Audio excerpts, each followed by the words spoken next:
O Lord, my strength and redeemer. Amen. Please be seated.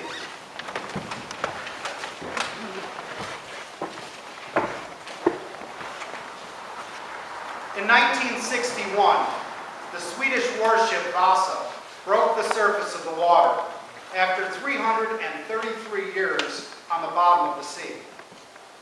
Divers had discovered the ancient wooden vessel just a few years before. When it was built in 1628, the Vasa was a marvel of the latest technology. It was the atomic bomb of its day, the biggest and mightiest of warships, with 2 decks and 64 massive cannons. The Swedish king was in a desperate fight with Poland and was eager to have the new weapon involved in the war.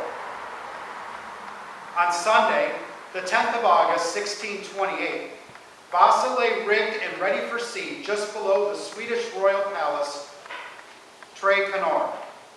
On the quays and shores along Strömmen, an excited public waited to watch the ship leave Stockholm and celebrate her departure. Over 100 crewmen were on board, as well as women and children. The crew had gotten permission to take family and guests along for the first part of the passage through the archipelago. For the first few hundred meters, Vasa was warped along the waterfront with cables from the shore. The ship did not begin to sail until she reached what is now Slussen. Sailors climbed the rigging to set 4 of Vasa's 10 sails. A salute was fired, and Vasa slowly began her maiden voyage. Once Vasa came out from under the lee of the cliffs, the sails could catch the wind. But the ship heeled over to port, and then heeled again even farther. Water rushed in through the open gun ports, and the ship's fate was decided. Vasa sank after sailing barely 1,300 meters. The crew threw themselves into the water or clung to the rigging until rescued. But not all managed to save themselves. Eyewitnesses differ on the exact numbers, but perhaps 30 of approximately 150 people on board died in the loss. After the ship was raised in 1961, the remains of at least 16 people were found. So now they have raised the Vasa, and they've made it into a museum. Modern-day Swedish children can see this ancient vessel that was supposed to be the most glorious warship of its day, but instead it became the biggest failure of the day. I think it's wonderful that there is such a museum to failure. Can you imagine how embarrassing this episode was for everyone involved? It was a horribly public failure, but then many of us can understand because we have known failures that were almost as public as this one. Failure is a word that strikes fear in the heart of everyone.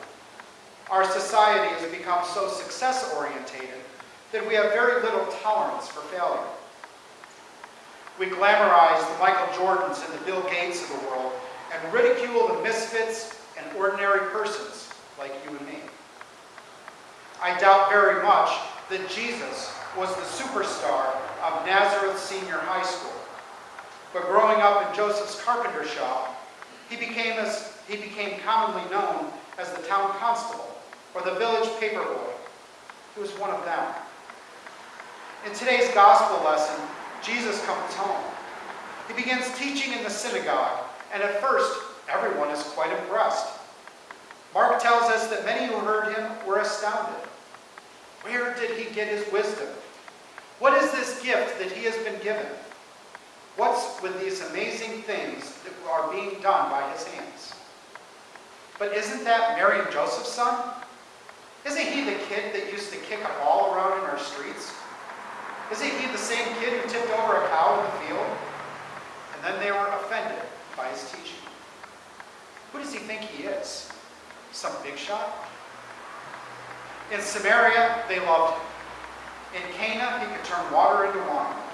In Jerusalem, he taught the rabbis a thing or two. But in Nazareth, Jesus was just Jesus, the kid from the woodshop. Jesus never traveled more than 180 miles from home, but when he came home, the people dismissed him. He couldn't even perform miracles. That's how weak and cynical their faith was. So Jesus left town with these words: prophets are not honored in their own hometowns and among their own families and even in their own houses. And he left. And Scripture doesn't ever record him as returning to Nazareth again.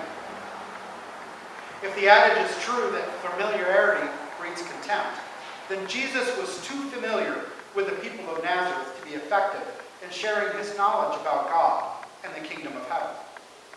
Somebody else would have to tell the Nazarenes about salvation and forgiveness and grace. Jesus tells his disciples that they should not fear failure either. He says to shake off the dust and to go on. So let me tell you 3 things that failure can do. First, failure can lead to better things. Sometimes our highest hopes are destroyed so that we can be prepared for better things. The failure of the caterpillar is the birth of the butterfly. The passing of the bud is the blooming of the rose. The death of the seed is the prelude to its resurrection as wheat. Our failures can be the door to new success. Kentucky Fried Chicken founder Colonel Sanders had a hard time selling chicken at first. In fact, his famous secret chicken recipe was rejected 1,009 times before a restaurant accepted it. In his early years, teachers told Thomas Edison he was too stupid to learn anything. Work was no better, as he was fired from his first 2 jobs for not being productive enough. Even as an inventor, Edison made 1,000 unsuccessful attempts at inventing the light bulb. Of course, all those unsuccessful attempts finally resulted in a design that worked. Winston Churchill struggled in school and failed the 6th grade. After school, he faced many years of political failures, as he was defeated in every election for public office, until he finally became the Prime Minister of England at the ripe old age of 62. Shake off the dust and go on. 2, failure can be creative. Sometimes we get stuck in a rut, and it takes failure to jolt us out of a routine so that we can be truly creative. An adventurous life requires risk, and great courage is needed to face real change. A great failure can be the influence that enables us to take risk and to change. Oscar Award-winning filmmaker Oliver Stone began his first novel while at Yale, a project that eventually caused him to fail out of school. The text was rejected by publishers and was not published until 1998, at which time it was not well received. After dropping out of school, Stone moved to Vietnam to teach English, later enlisting in the Army and fighting in the war. A battle that earned 2 Purple Hearts and helped him find the inspiration for his later work, Platoon, a film that won 4 Golden Globes and 4 Academy Awards. Shake off the dust and go on. 3, failure can be success for Christ. Sometimes failure comes our way when we're doing everything in our power to serve Christ. Some modern theologies promise health, wealth, and success if we will only follow Christ. But he promised that his disciples would experience the same kind of rejection that he himself experienced. Let us never forget that almost every one of the first 12 suffered martyrdom for Christ. Failure is good when the failure is for Christ's sake. In 1182, Pietro Bernardone returned from a trip to France to find out his wife had given birth to a son. Far from being excited or apologetic because he had gone, Pietro was furious because she had his new son baptized Giovanni after John the Baptist. The last thing that Pietro wanted in his son was to be a man of God. He wanted a man of business, a cloth merchant like he was. And he especially wanted a son who would reflect his infatuation with France. So he renamed his son Francesco. Francesco, or Francis, enjoyed a very rich, easy life, growing up because of his father's wealth and the permissiveness of the time. He was constantly happy, charming, and a born leader. No one tried or could control or teach him.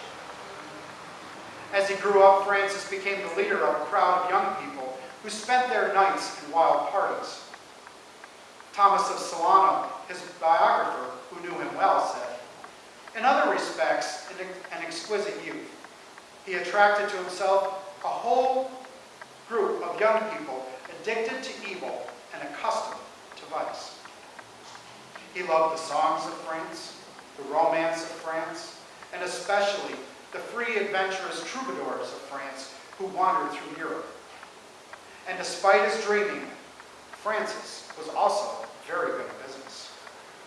But Francis wanted more than wealth. Francis wanted to be a noble, a knight.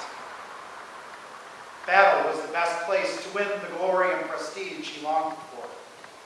He got his first chance when Assisi declared war on their longtime enemy, the nearby town of Perugia. Most of the troops from Assisi were butchered in the fight. Only those wealthy enough to be expected to be ransomed were taken prisoner. At last, Francis was among the nobility like he always wanted to be, but chained in a harsh, dark dungeon. All accounts say that he never lost his happy manner in that horrible place. And finally, after a year in the dungeon, he was ransomed. Strangely, the experience didn't seem to change him. He gave himself to partying with as much joy and abandon as he had before the battle. And the experience didn't change what he wanted from life either: glory. Finally, a call for knights for the Fourth Crusade gave him a chance for a dream. But before he left, Francis had to have a suit of armor and a horse. No problem for the son of a wealthy father. And not just any suit of armor would do, but one that was decorated with gold and had a magnificent cloak. But Francis never got farther than one day's ride from Assisi. There he had a dream in which God told him that he had done all wrong and told him to return home. And return home he did. What must it have been like to return without ever making it to the battle?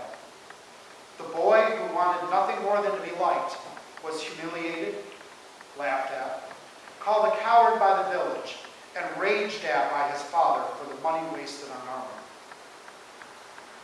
Francis's conversion did not happen overnight. God had waited for him for 25 years, and now it was Francis' turn to wait.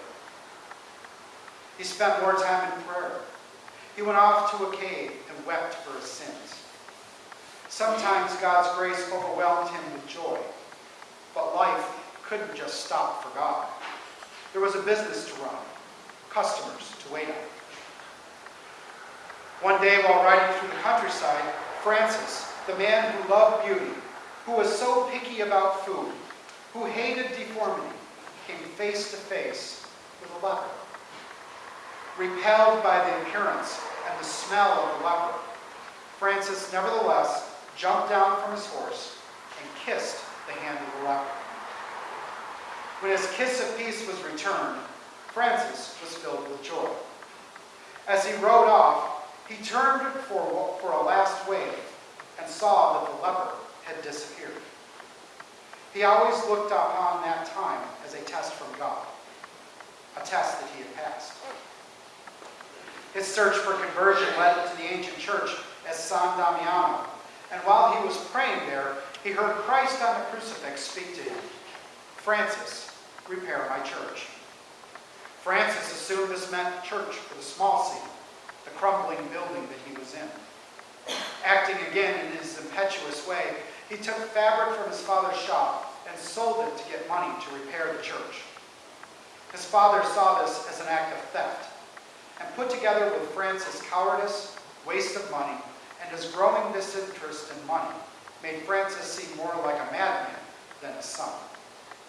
Pietro dragged Francis before the bishop and in front of the whole town, and demanded that Francis return the money and renounce all rights as his heir.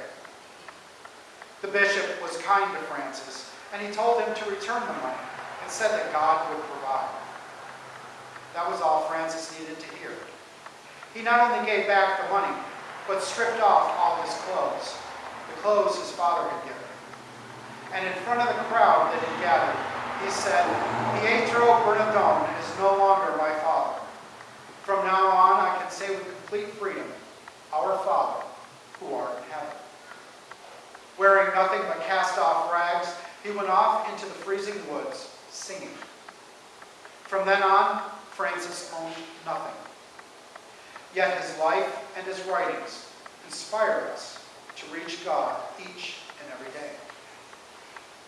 Shake off the dust and go on.